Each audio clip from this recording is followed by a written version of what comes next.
took yesterday is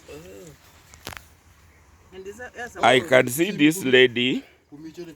This lady is preparing mango. You can see there is a mango tree here. This boy can climb and pick mangoes, and here are mangoes. These are mango trees in this farmer's place. This is a visitor to the place, and she's now preparing these mangoes for eating. Madam, what exactly are you doing? I'm peeling mangoes. I'm cutting for eating, ready for eating. But can these mangoes also make juice, or just want to eat them directly? Yeah, when they are this type, they are not very ripe. These ones you can peel them, cut them into pieces, dry them, and use them later. You can even use for jam. But when they are ripe, you can make juice out of that. Come again, you dry these ones in their state? This is not very ripe, but it's very sweet. So you cut into smaller pieces Yes. and dry them. Yes. When you dry them, you put them in a jar and add some water. Yes. After a week, you put them out in the sun on a daily basis. After a week, when you completely shake, you'll find the mango chutney. The mango chutney can be made into a chili sauce, or it can be made into a bread spread. So you are telling me you can eat this mango as a fruit? Yes.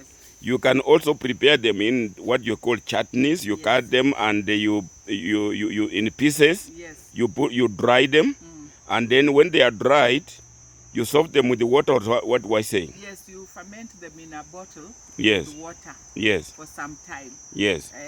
Traditionally, you can put them near the fireplace. Yes. They will ferment faster. And then you shake them to thicken them, and you can use them to spread your bread as a jam. Okay. Yes, or when they are chutney, you use it as the way you use chili sauce, the way you use chilies. And then you are telling me you can also make juice. Yes, when they are ripe beyond this, you can now make them into juice.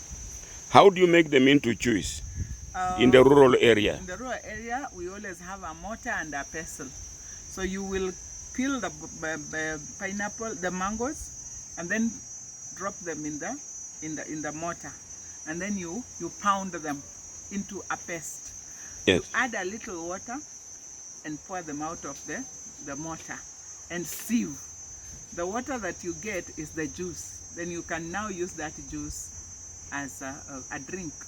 But that drink, can it be, what is the shelf life of that drink? Can it be preserved?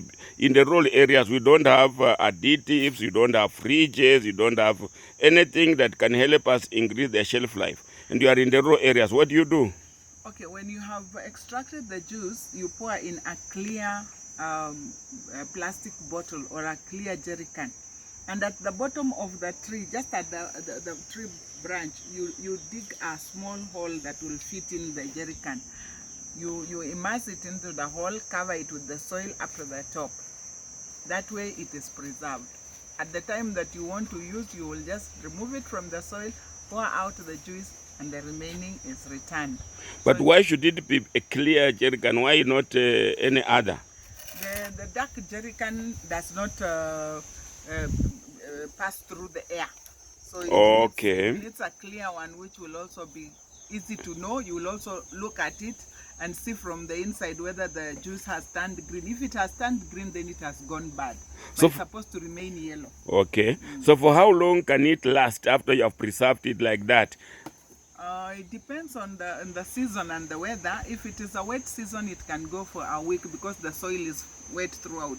But if it is a hot season, it might go for less days, 3 to 5 days. How did you get this knowledge? I've never read it anywhere in the books. Our grandmothers taught us that when there's plenty of food, you must learn how to preserve.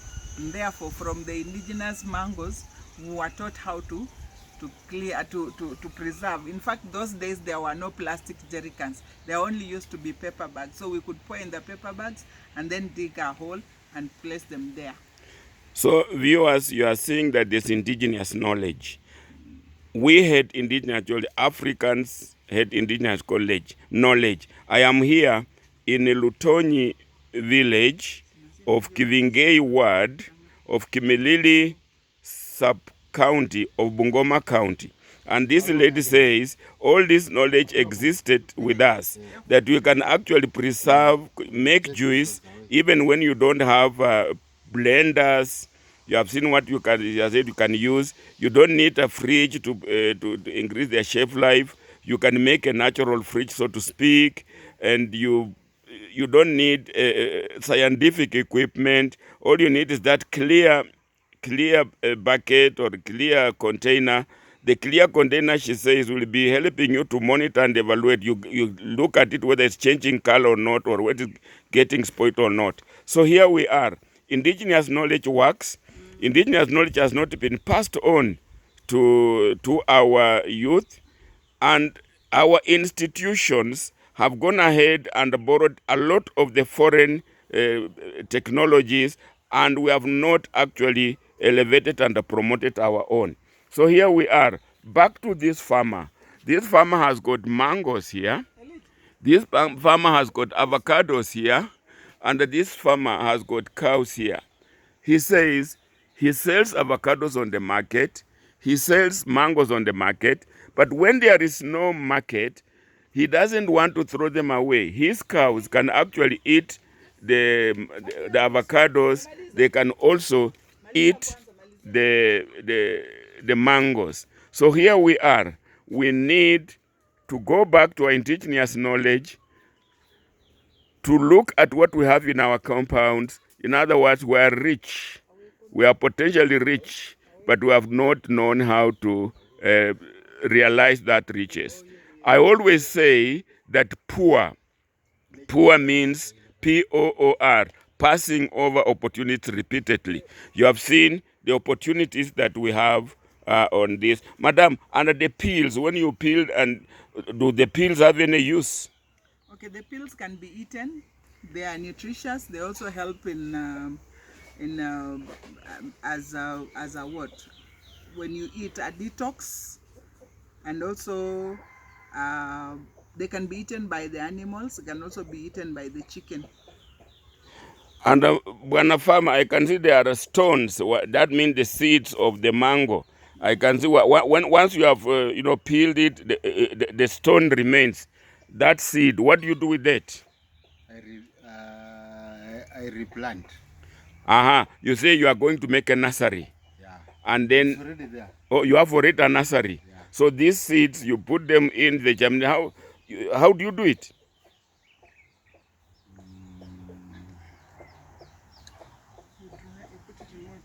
Not really in water. You just cut the tip end Yes. of the seed Yes. to allow water to enter, Yes. so that the seed will germinate. Oh, this chip end, like you are showing. Where do you cut? Yeah. You cut here, yes, You cut here. yes, and then you pour in water. No, you put in soil. Oh, Then you so that the okay, yeah. so it will germinate by itself. Have you ever tried it? I've tried it. How long will it take when you do that? 21 days. 21 days. Yeah. Must you take a dried seed or even? I tried one. So you dry this one first. I tried this one first. Okay. Yeah. So you can see We you have got the dried ones. where? Let's see the dried ones.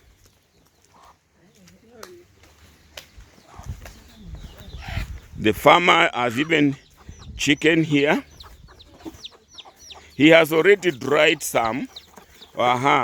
These are now the dried mango seeds. So you take like this one. Yeah. You cut the tip here. You cut the tip And then you put in the soil. in the soil, and then you water. And then you start watering. Yeah. Can you also put it in a seed bed or in a sachet?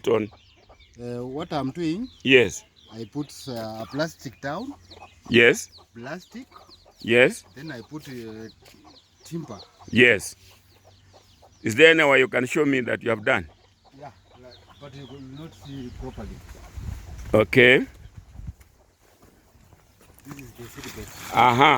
This is the seed bed. He has now made, you'll not notice it, you'll not spot it, but he's showing me that he has made the seed bed down there. He has put there the seeds covered with the soil. He waters them, and they will be shooting. But to prevent roots going to the other soil, you put The base of the soil is like a plastic paper plastic paper. or anything like an iron sheet, yeah. so that the roots do not penetrate and go deep. So when they have come up, when you remove from the hole, and then you know the roots will be on top of the soil, they'll be prevented from having gone down. So this farmer propagates that himself. Indigenous knowledge.